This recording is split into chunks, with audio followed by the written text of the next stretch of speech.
वक्ता के रूप में माननीय सदस्य श्री राम जी अनुपस्थित हैं। अगले वक्ता के रूप में माननीय सदस्य डॉक्टर अजीत माधवराव गोपछड़े। धन्यवाद सभापति महोदया। The immigration and foreigners bill 2025 यह विधेयक हमारे हिंदुस्तान की सुरक्षा, अखंडता, एकात्मता के लिए बहुत ही महत्वपूर्ण है। इसलिए मैं माननीय प्रधानमंत्री मोदी जी का और माननीय अमित शाह जी का और नित्यानंद राय जी का मैं तन मन से अभिनंदन करता हूं और धन्यवाद व्यक्त करना चाहता हूं। मैं ये विधेयक क्यों आवश्यक है ये बताना चाहता हूं सभापति महोदया। हिंदुस्तान में बहुत सारी ऐसी जगह है, बहुत सारे ऐसे शहर है, हैदराबाद है, मालेगांव है, भिवंडी है, ऐसे कई शहरों में मृत व्यक्ति ये अवैध घुसपैठियों के माध्यम से मृत व्यक्ति बोगस वोटिंग करते हैं। और ये जो बोगस वोटिंग का बहुत बड़ा जो षड्यंत्र है हमारे देश में, इन अवैध घुसपैठियों के माध्यम से ये देश विरोधी ताकतें बड़ी प्रमाण में मृत व्यक्ति बोगस वोटिंग करके फिर जाके घर को जाके सो जाते हैं।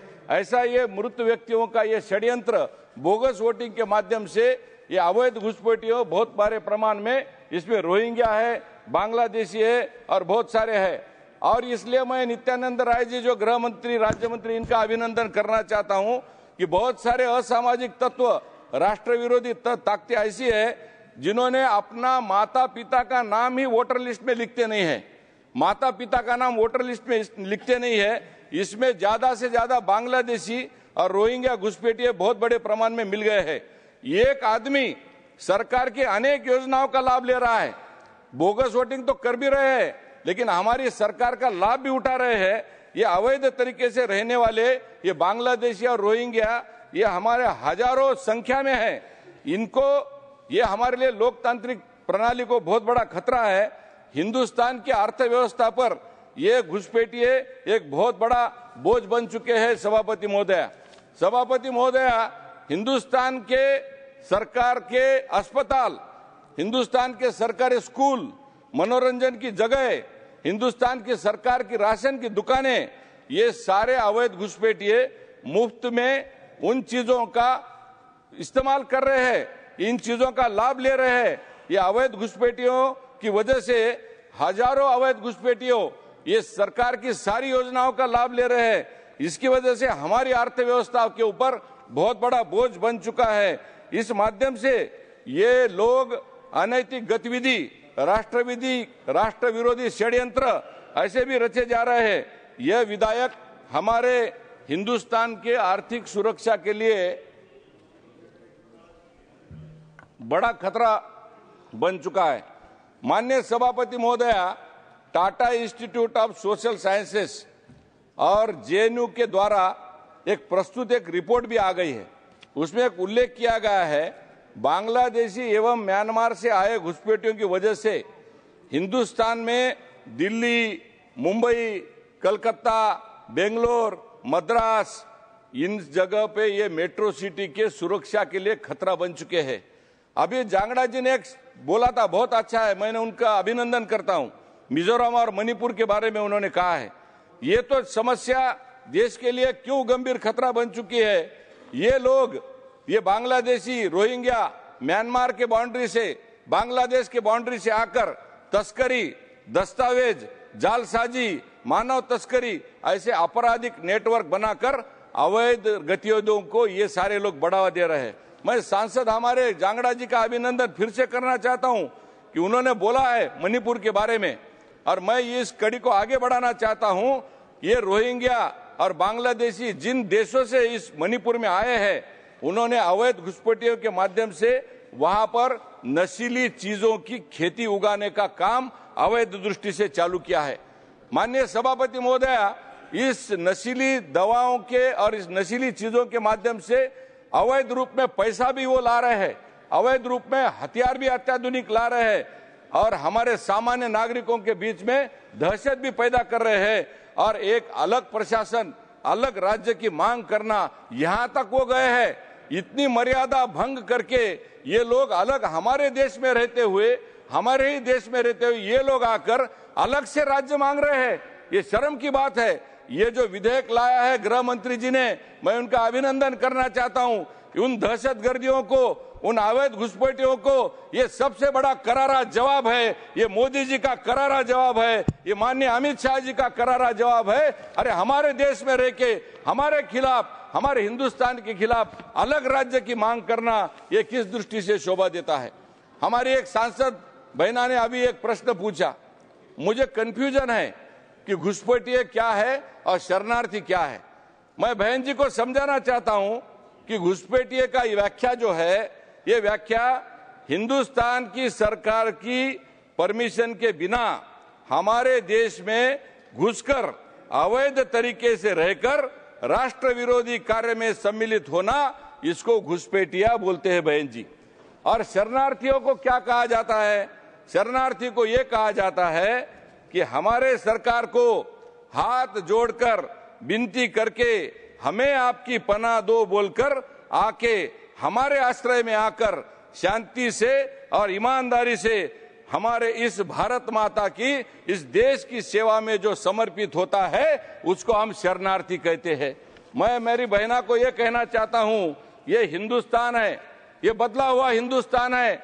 2014 के पहले जो भी कानून थे वो सारे कानून, नित्यानंद राय जी आपको मैं बहुत धन्यवाद देना चाहता हूं, गृह राज्य मंत्री जी, आपने foreigners act 1946, passport act 1920, registration of foreigners act 1939, British शासन के दौरान के औपनिवेशक कानून, इमिग्रेशन करियर लायबिलिटी कानून वर्ष 2000, ये सारे कानून आपने खत्म कर देना।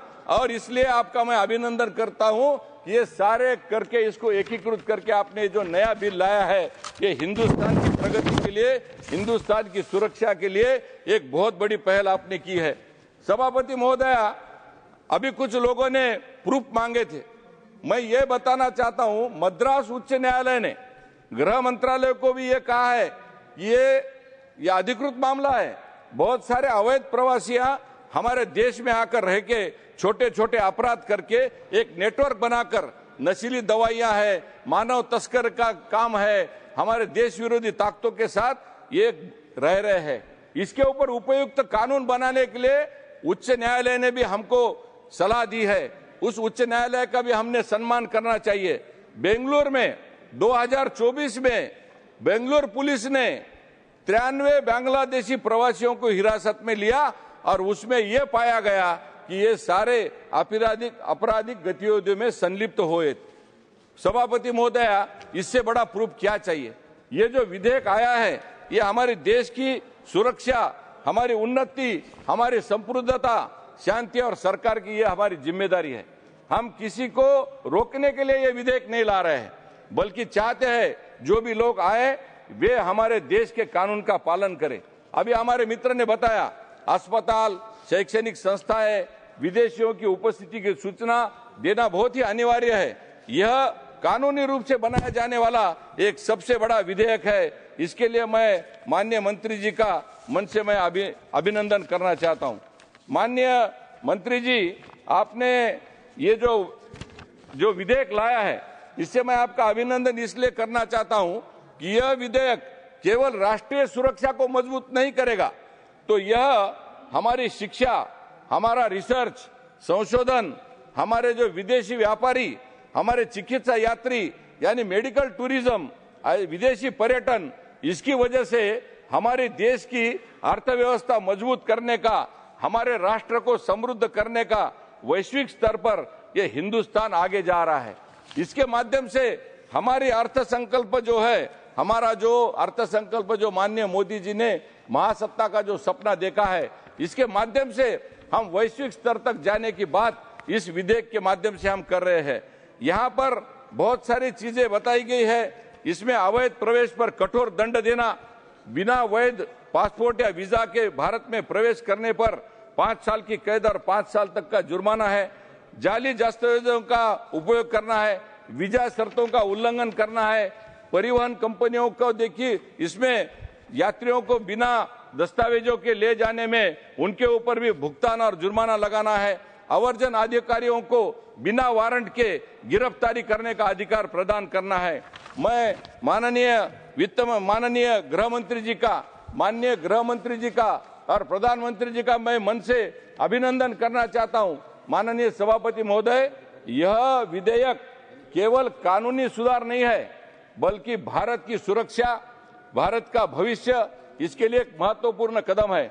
मैं विपक्ष से भी आग्रह करना चाहता हूं, इस विधेयक को राजनीतिक चश्मे से मत देखो, ये राष्ट्रहित के चश्मे से देखो, इसको राष्ट्रीय विचारधारा के माध्यम से देखो और ये राष्ट्र के संरक्षण के लिए, राष्ट्र के प्रगति के लिए, भारत माता की प्रगति के लिए, हमको महासत्ता बनाने के लिए आओ हम सब जन मिलकर, विपक्षी और हम सारे सत्ताधारी मिलकर इस विधेयक का समर्थन करेंगे, जिसकी वजह से हमारे देश की सुरक्षा को बहुत बड़ा मदद होगा, हमारा देश सुरक्षित होगा और ये बाहरी जो आतंकवादी हमारे देश में आकर रहने की जो कुचेष्टा कर रहे हैं, उसको कुचलने का समय आ गया है। मैं चाहता हूं आप सब लोग, हम सब सदन के सारे लोग एक साथ मिलकर इस भारत माता की सेवा के लिए इस सुरक्षा विधेयक का समर्थन करें, यही आपसे विनती करते प्रार्थना करता हूं। धन्यवाद, नमस्कार। अगले वक्ता के रूप में माननीय सदस्य श्री मस्तान राव यादव बीड़ा, 3 मिनट का समय। Thank you madam.